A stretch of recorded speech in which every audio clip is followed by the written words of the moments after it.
Soalnya saya mau pancing Pak Yudi nih. Yang itu, Diam yang aja Pak. optimis.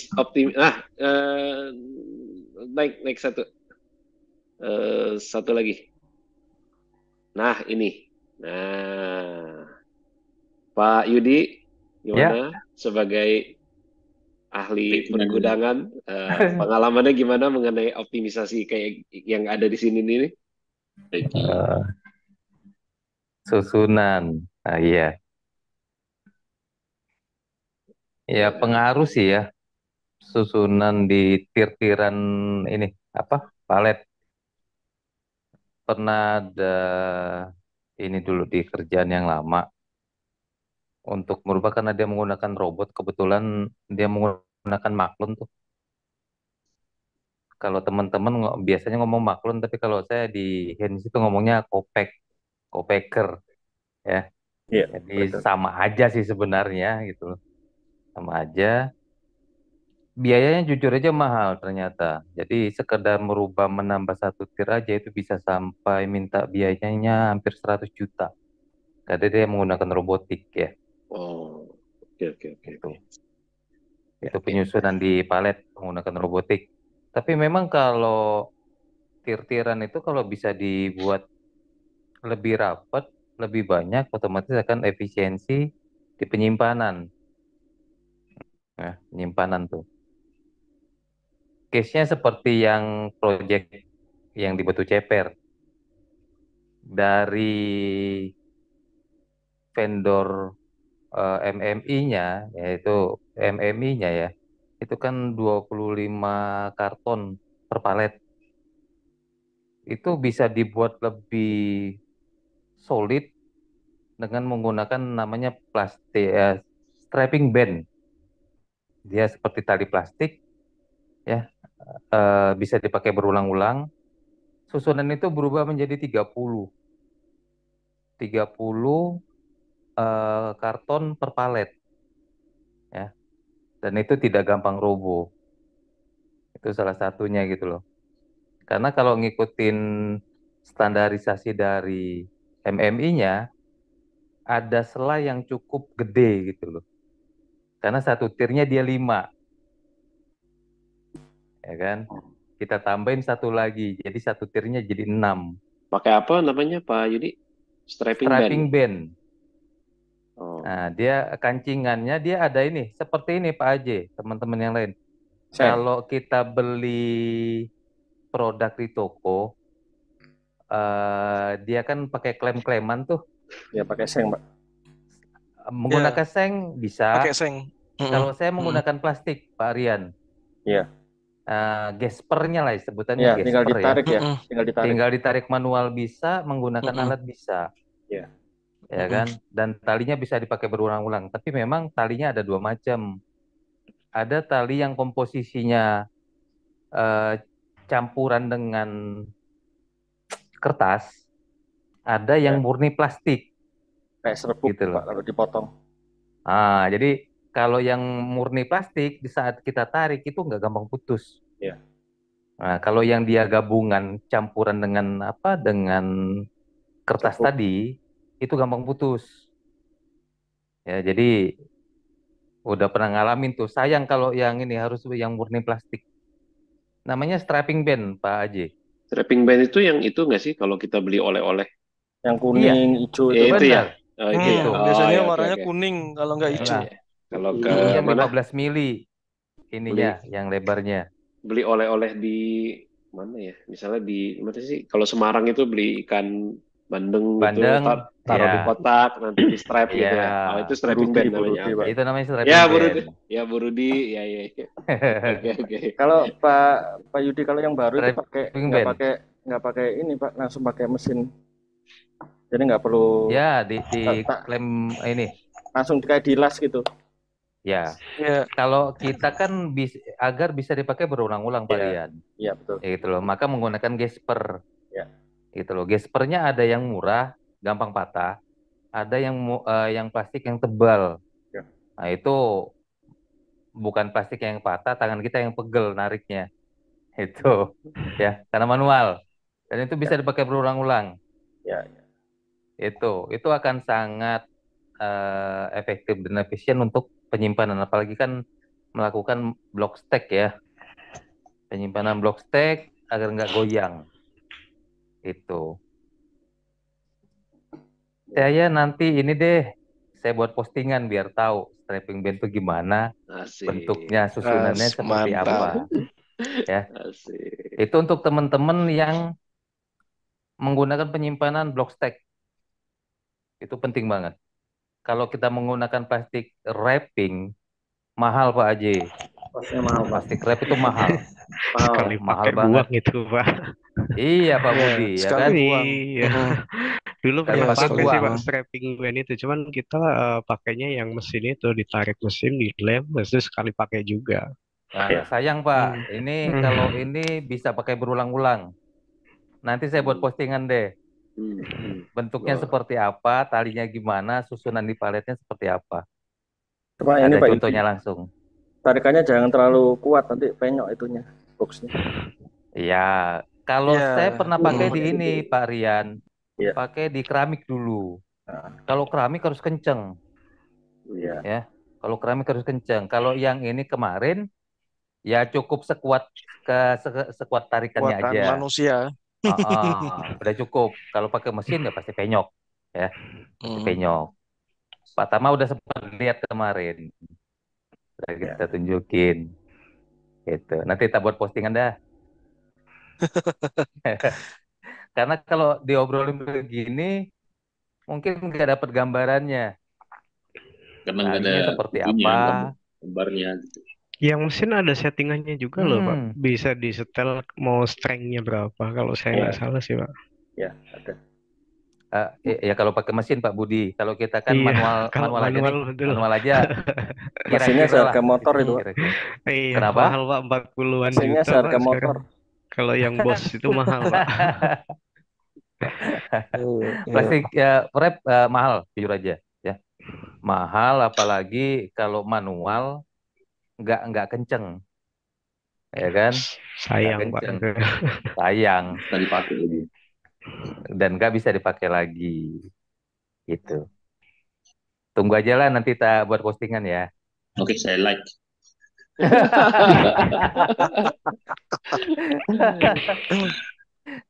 Itu Pak Haji. Siap. Ya kan? Pak Yudi ini banyak pengalamannya. Kita tinggal perlu kita senggol dikit aja gitu loh. Iya. Ini nggak ada pertanyaan lagi nih dari teman-teman yang lain. Silakan. Ada yang resen tuh. Mas Andi, silakan. Iya, saya izin bertanya Pak. Ya. Tadi, saya cuma ngecek doang. Tadi ada pertanyaan di awal-awal ini di chat mengenai MOQ Pak, itu gimana strateginya tuh untuk reduce cost ya? Nah, terus terang kita banyak sekali tuh yang bermasalah di itu gitu. Silakan, mungkin bisa dijawab Pak. Jadi MOQ-nya supplier membuat kita bermasalah lah, gitu kan ya? Pak Putu tadi. Betul nggak? Ya. Silakan, Pak Rian. MOQ-nya kebesaran gitu maksudnya atau gimana? Iya betul. Minimum order quantity gitu ya. Betul. Karena biasanya kalau saya sih kebetulan sih pengalaman saya sih untuk pengadaan produk jadi ya. Jadi kadang-kadang demand itu terlalu tinggi, demand-nya terlalu rendah sementara MOQ-nya tinggi gitu. Nah itu bisa strateginya seperti apa Pak? Mungkin Pak?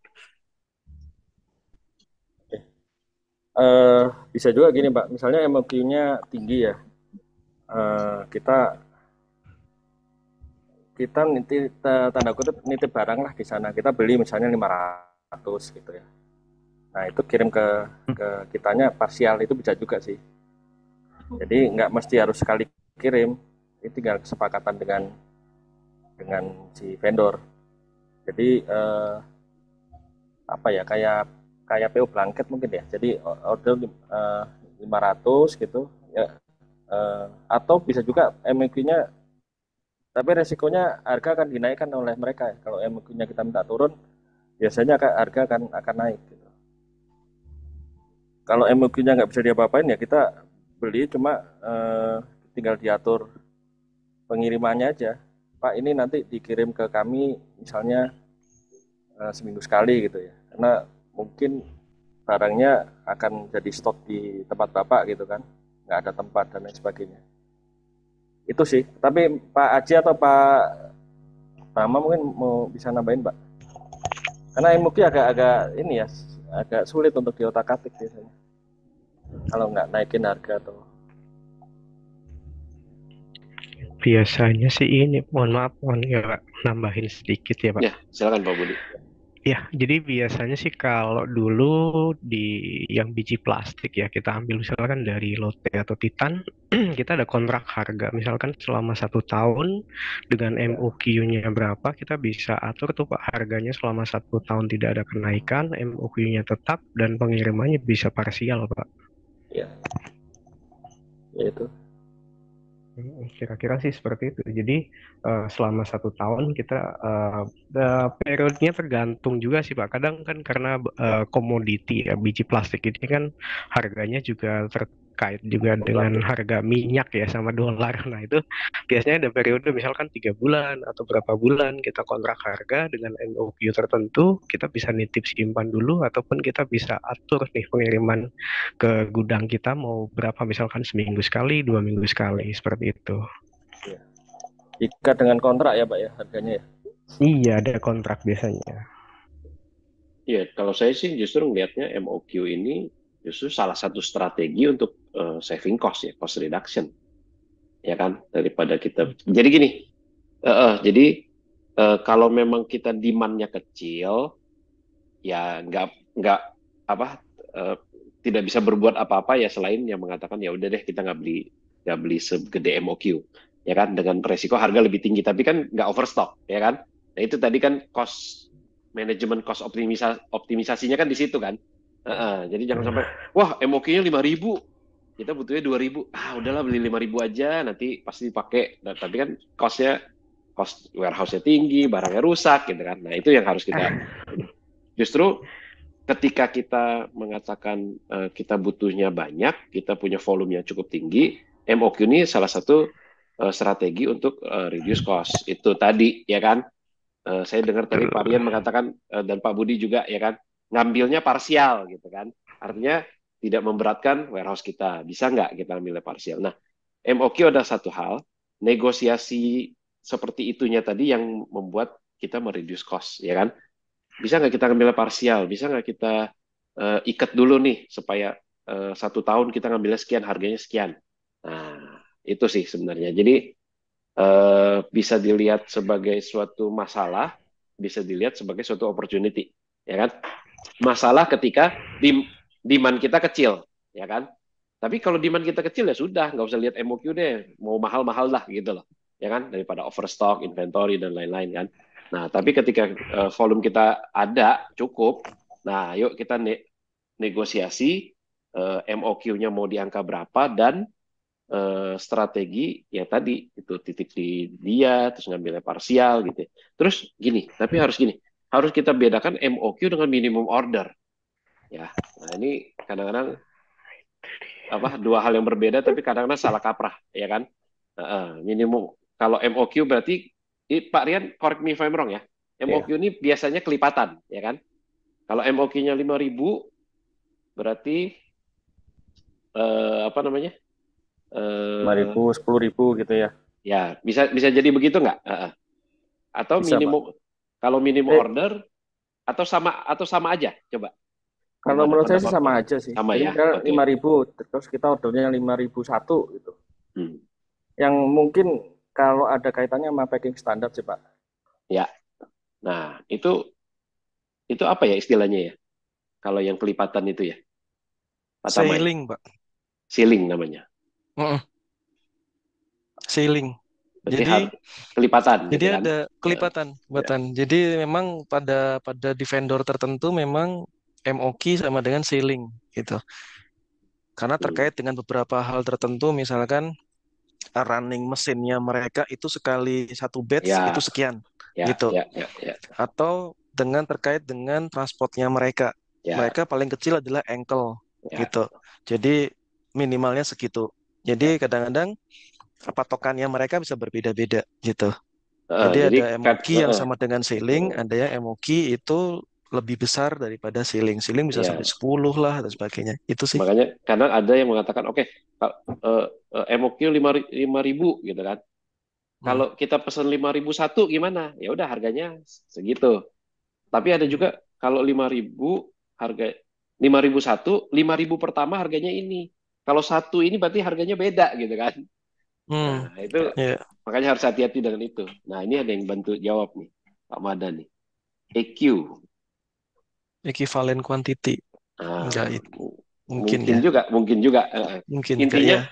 Bahasanya ada sih yang silakan. kelipatan, ada yang minimum, ada yang kelipatan, gitu. Jadi harus Mm-mm. hati-hati.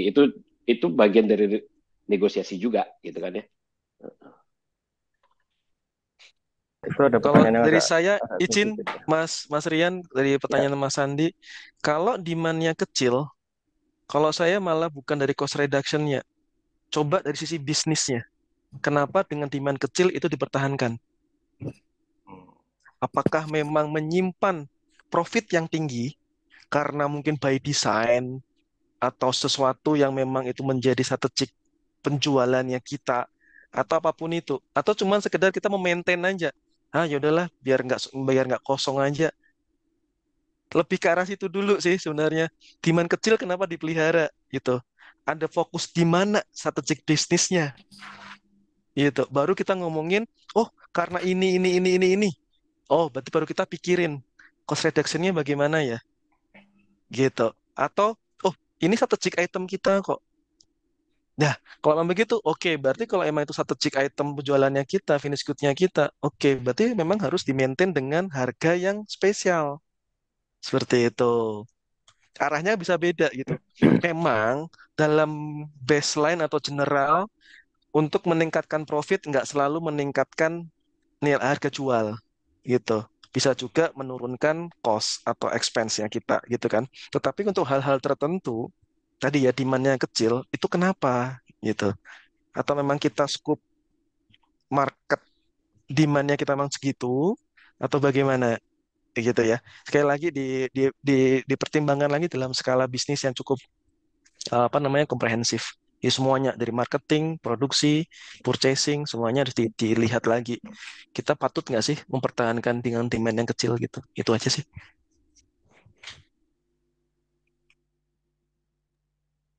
Betul.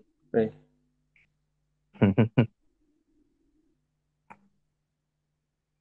Oke. Tuh, kok ada message yang di-delete? Oh tuh pertanyaan tuh Pak Fahad, monggo Pak. Oh ya, Ya, izin bertanya, Pak. Kedengaran suara saya, Pak? kedengaran. Silakan, Aman Mas, Mas silakan Fahad, Lanjut, Mas. silakan. Oke. Lanjut. Ini saya mungkin akan bertanya lebih ke sisi procurement ya, Pak ya. Procurement itu kan, kalau Boleh. yang saya merasakan itu saya selalu berhadapan dengan dua orang yang sering berhadapan dengan procurement, entah itu user ataupun vendor. Tadi mungkin sudah dijelaskan oleh Pak Rian ide-ide atau strategi yang bisa dilakukan oleh seorang procurement ketika berhadapan dengan vendor. Nah, satu lagi mungkin yang mau saya tanyakan adalah apa yang bisa dilakukan oleh seorang procurement atau ide-ide apa atau strategi apa yang bisa dilakukan oleh seorang procurement ketika berhadapan dengan user, Pak? Atau ketika kita mendapatkan permintaan dari user, Pak? Nah, itu bagaimana, Pak? Apa yang bisa kita seorang procurement lakukan, Pak? Paling itu aja sih, Pak. Contoh Atau permintaannya mungkin, apa, Pak? Contoh permintaannya apa ya? nah, gini Minta Pak, buru-buru gitu terkadang harus datang. ya, terkadang itu apa namanya? Mungkin satu contoh mungkin ya Pak ya. Terkadang user itu minta barang spesial brand, ya.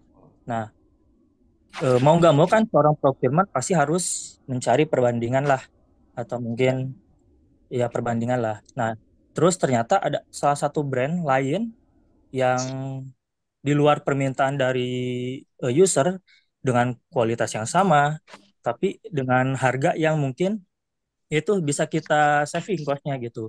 Nah, salah satunya mungkin itu Pak. Nah, yang saya ingin saya tanyakan tuh dari apa dari seorang procurement dari sisi ke usernya, Pak. Oh iya. Oke, Pak.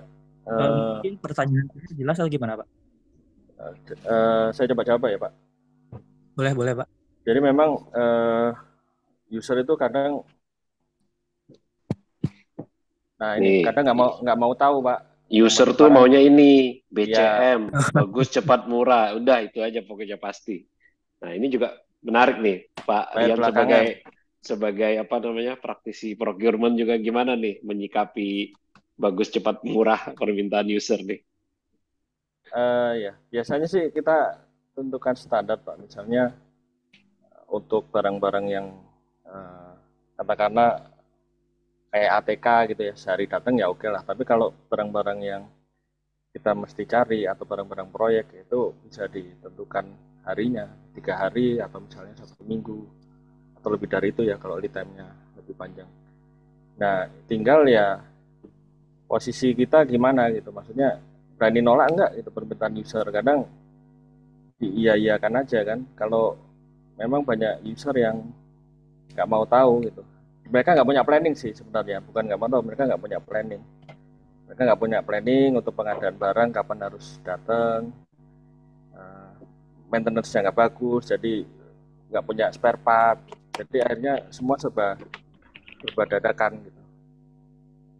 Kalau menurut saya sih dari awal ya harus membuat suatu standar dan disosialisasikan ke user, dan mau nggak mau ya usernya harus ikut gitu. Kalau nggak ini ya kita reject dengan segala resikonya ada di user. Kalau misalnya dia minta dadakan ya biasanya sih seperti itu ya kalau yang di saya. Mungkin bahasa lainnya adalah mengedukasi user, ya kan? Ya.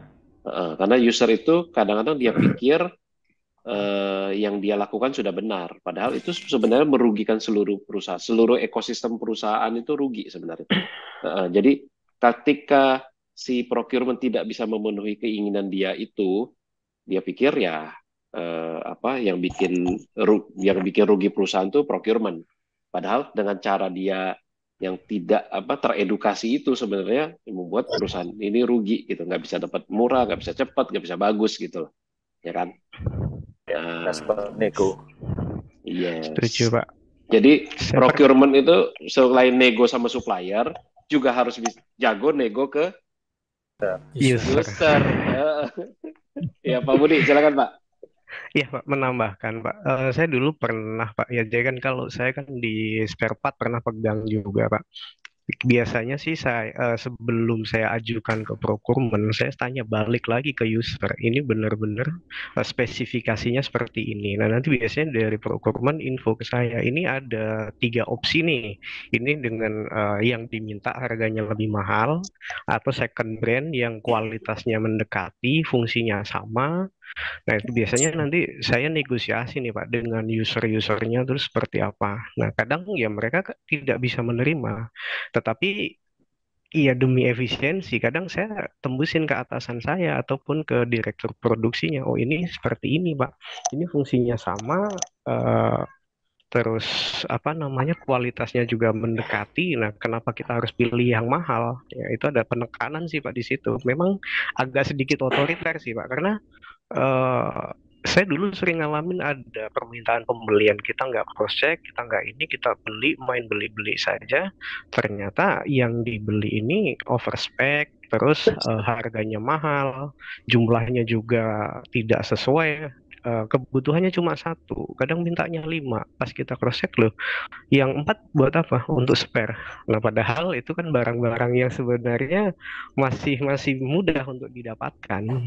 Tapi pun spare-nya juga nggak sebanyak itu, karena kan periodic maintenance itu kan kita bisa ukur misalkan 1 bulan, 2 bulan, 3 bulan, atau misalkan dalam 1 tahun berapa kali nih. Nah, biasanya kita akan lihat tuh dari data misalkan beberapa tahun untuk spare part jenis A. Ini selama penggunaannya masa pakainya berapa lama nih? Kalau misalkan 1 tahun kita hanya ganti sekali, ya kita nggak akan beli banyak, ya kita sesuaikan dengan kondisinya seperti itu, Pak. Pak, saya mau nanya Pak, boleh? Silakan, Pak.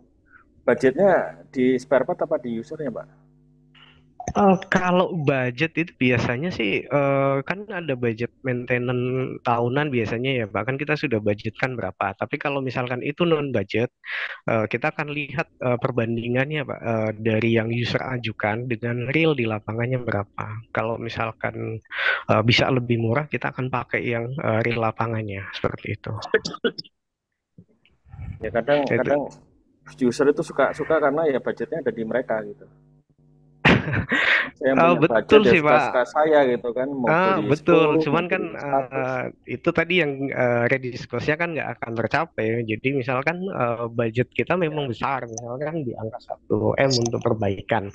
Nah, apakah harus dihabiskan semua? Kan tidak. Kalau semakin bisa kita tekan, itu kan juga semakin baik untuk efisiensi, Pak. Kadang Gitu. gini Pak, resikonya kalau kita yang ngajuin tiba-tiba ada masalah gitu kan. Mereka cuci tangan. Nah itu yang kadang bikin malas itu. Karena kan gini Pak, saya pernah Pak, diminta untuk apa namanya kan pengajuan masuk ke departemen saya nih. Nah nanti dari saya bikin pengajuan ke procurement sampai ke CFO dan nanti terakhir di CEO. Nah biasanya nanti kita akan dipanggil ulang dulu nih Pak, apa namanya resiko-resikonya yang akan yang akan didapat itu yang mana. Nah tentu kita akan berikan masukan ini yang mana nih yang paling lebih ringan resikonya, itu yang akan kita ambil. Nah, nanti akan diteruskan dari direktur user itu ke usernya langsung, kondisinya seperti ini. Nah, saya biasanya pakai cara itu karena kalau saya sendiri yang harus menjelaskan, ya kalau memang mereka bisa menerima, saya jelaskan sendiri. Tetapi kalau tidak, ya biasanya sih seperti itu.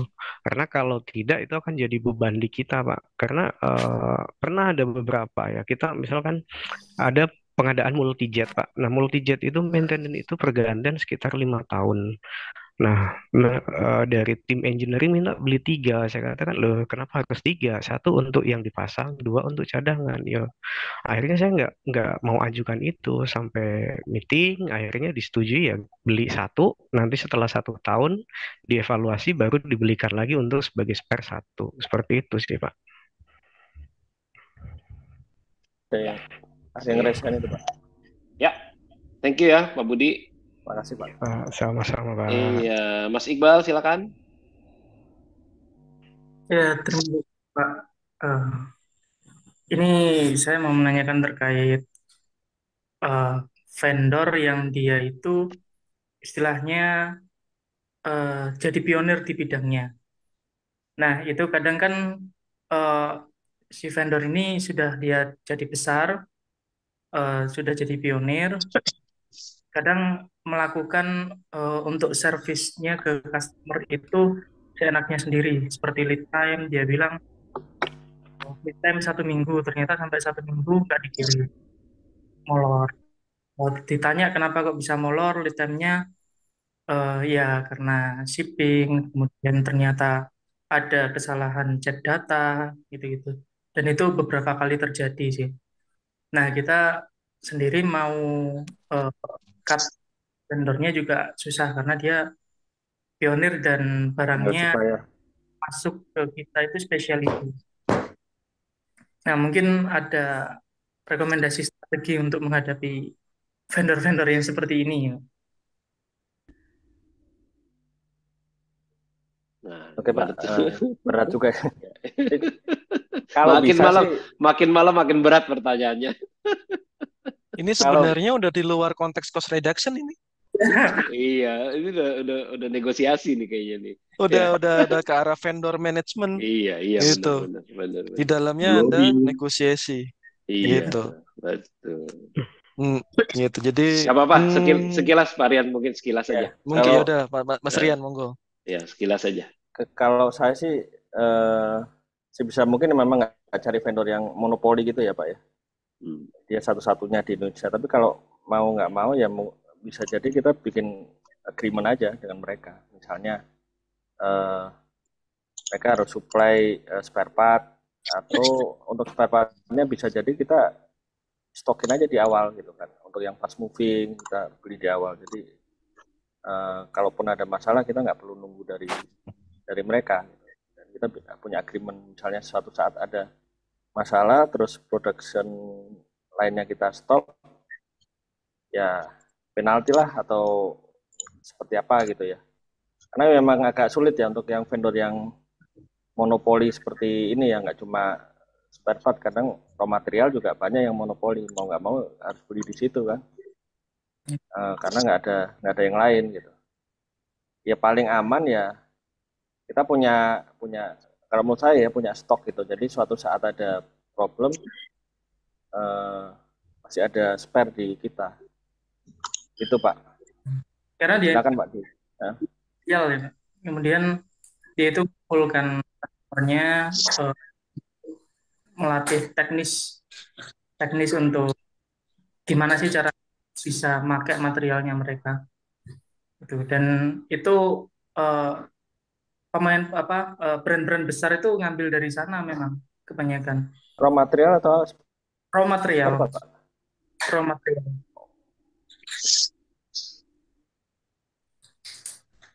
Maker atau distributor atau trader? Manufaktur. Satu-satunya di Indonesia. Dia penyalur dari luar. Barangnya apa Pak kalau boleh tahu Pak? Chemical, raw material chemical. Formula by owner, by buyer atau gimana? Nah, jadi formula sampai teknis itu dikasih sama mereka. Oh, oke. Ya, Dikasih sama mereka. Oh, oke. Saya bilang gitu. Oke, itu Bu Vera. Monggo Bu Vera. Mungkin Mbak Vera aja. Oke. Oke, Mbak Vera ya.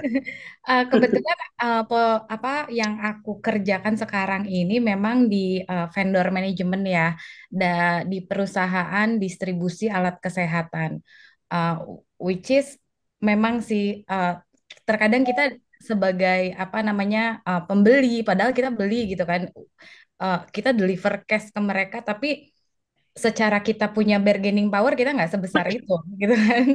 Nah, untuk menyingkapi apa istilahnya masalah order fulfillment dari si factory, biasanya yang aku lakukan itu adalah meeting berkala untuk ngecek sebenarnya selain vendor engagement gitu, juga untuk ngecek sebenarnya mereka ada masalah produksi apa sih currently gitu kan. Kalau memang ada masalah produksi semisal material issue, production issue, atau quality assurance issue, atau mungkin secara regulasi mereka masih belum bisa untuk mengirimkan barangnya gitu kan kepada kita sebagai pembeli. Nah, biasanya itu yang aku bawa atau deliver kepada user-user aku yang buka PO ke aku gitu kan, untuk bisa PO-PO tersebut di follow up. Dan informasi itu juga aku bawa ke teman-teman di lapangan dan supply planner, sehingga mereka bisa meramu strategi apakah mau beli sekarang gitu kan, atau memang nantinya strategi penjualannya yang akan dirubah gitu. Oh oke, kayaknya kita jangan fokus di produk ini dulu nih, seperti itu. Dan dari teman-teman lapangan juga ada strategi lain kalau memang si customernya udah kepalang mau beli gitu kan. Ya udah kalau gitu ya minta tolong untuk di manage ekspektasinya, seperti itu sih. Betul, udah ranahnya vendor management, ya kan? Manajemen. Benar sekali, Pak. Satu hal nih, Mas Iqbal. Bedanya procurement sama purchasing cuma satu. Procurement tuh proaktif. Jadi jangan sampai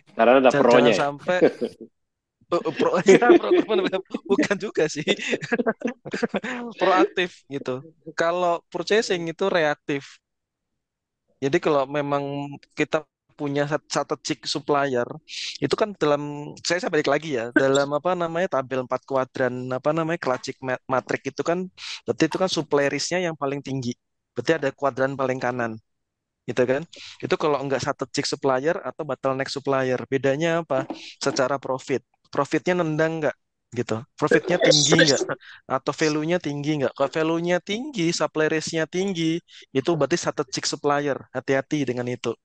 Berarti purchasing-nya atau procurement-nya harus proaktif. Tadi kalau Mbak Vera bilang, pantau terus, pepet terus, gitu. Nanti pada saat nanti ada katakanlah ya, ada monthly vendor meeting, deketin.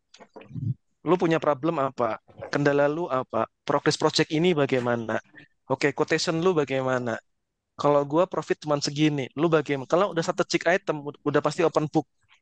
Strategic vendor, udah pasti open book. Open book artinya apa? Buka-bukaan harga, nah buka-bukaan profit, buka-bukaan keuntungan. Kalau makin strategik, satu hal lagi naik level, nggak cuman lagi pas partnership, tetapi apa? Kalau bisa merger, udah secara bisnis merger. Karena apa? Tadi satu mengenai intelektual paten tadi, ya kan? Ada formula yang dikip, yang dibuat oleh mereka, gitu kan? Mereka yang bikin, mereka yang kasih tahu formulanya seperti ini, khusus untuk kita dan sebagainya. Itu kan ngeri juga kalau memang kan kalau misalkan nggak ada non-disclosure agreement. Lah, mengenai non-disclosure agreement, kontraknya diperkuat.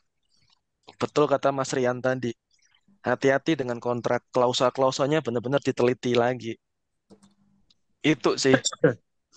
Jadi ini saya men-summarize aja antara Mas Rian di kontrak manajemen sama Mbak Vera yang di vendor management. Sebenarnya kontrak manajemen juga di dalam vendor manajemen ya.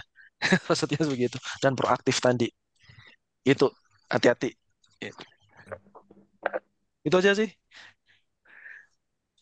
Oke. Dan kayaknya ini tuh kayaknya ini isu yang selalu ada. Iya. Bargaining power supplier lebih besar daripada bayarnya. Makanya di dalam procurement atau purchasing itu sangat penting adalah vendor manajemennya, gitu kan ya. Dan sebenarnya kita di Jatayu itu kita udah merencanakan webinar untuk ini sih sebenarnya. Jadi tunggu tanggal mainnya untuk vendor management. Karena memang tadi pertanyaannya ya seputar NOQ ya kan, seputar apa namanya ya tadi itulah ya. Itu sebenarnya bagaimana memanage vendor untuk kelangsungan supply yang ujung-ujungnya kelangsungan bisnis kita, gitu kan ya. Dan ujung-ujungnya juga kelangsungan ya karirnya kita lah sebagai orang-orang supply chain gitu ya. Nah, oke. 4 menit menjelang jam 10 kita udah running late ya kan. Pak mana teman-teman yang tadi yang di Makassar atau di luar zona jam kita nih udah bahkan udah jam 11 gitu ya. Nah, ya jadi thank you ya teman-teman ya. Saya merasa luar biasa banget ya. Udah malam pun teman-teman masih banyak banget yang antusias ya. Masih standby. Standby bertanya, antusias. Bukan hanya nanya, juga bantuin kita bukan bantuin kita, maksudnya saling support, saling jauh. Melengkapi. Mbak Nisa tadi ya. Oh, gue ngerti soal HS Code ini dijawab Mbak Vera ya kan. Saling melengkapi. Jadi mantep lah ya, interaktif banget. Thank you. Terutama untuk Pak Rian ya, boleh kita kasih thank you Pak Rian, round of applause ya. Terima kasih Pak, luar biasa loh ya. Thank you Pak Rian. Thank you ya. Dengan ini podcast hari ini kita tutup ya. Kita ketemu lagi minggu depan ya. Topiknya udah boleh disebut belum Pak Tama? Udah fix belum kita? Udah fix belum sih kita topiknya? Pak Yudi nih belum ini nih soalnya. Tergantung Pak Yudi, harusnya udah lampu hijau Pak Yudi. Iya. Kan kita yang menembak Pak Yudi. Jadi kisi-kisinya minggu depan mungkin kita akan ngomong lebih banyak tentang warehouse ya. Terutama untuk equipment yang ada di warehouse ya. Jadi ya menambah pengetahuan kita lagi, termasuk saya ya, dan kita semua bisa saling berbagi di sini. Ya, jadi thank you ya teman-teman semua. Kita ketemu lagi minggu depan. Terus kita juga akan ada webinar ya nanti pantengin aja di WAG, di LinkedIn saya juga kita akan ada webinar. Terus yang kita juga akan ada gathering ya, dan udah ada teasernya di grup ya. Dan pantau lagi aja ya. Mantap terus. Oke, thank you ya semuanya. Oke, Terima kasih Selamat malam. semuanya. Tetap semangat. Malam. Terima kasih. Oke.